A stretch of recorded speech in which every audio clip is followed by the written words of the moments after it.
ሃይ ቆንጆ። ሃይ ምን ልርዳሽ? ስታይኝ አረጋውያን መስላለሁ። ወሬ ነሽ ታዲያ? ወደፊት ሰሞኑን ደግሞ የሌለ ጠፍተሻል አይደል? መብራት ኃይል ገብቼ ነው ምለው። ሰፈርሽ የት ነው? ለልማት ፈርሷል። ታዲያ እኔ ለምን አልሸኝሽ? ይቅርብህ፣ ትጠፋለህ። ትጫወቺው የለ እንዴ? አይ አሰልጣኝ ነኝ። ታዲያ እንዴት ነው? ስልክ የለሽም? ኔትወርክ የለውም። እና እንዴት ነው ማታ ማታ ምናምን ወኩን በላ ምን ይመስልሻል?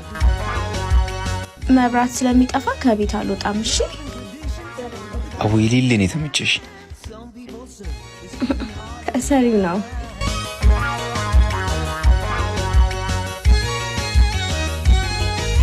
ስልኬን አምጣ። ለማንኛውም ደውይልኝ። የሌለ ነው የተመቸሽ?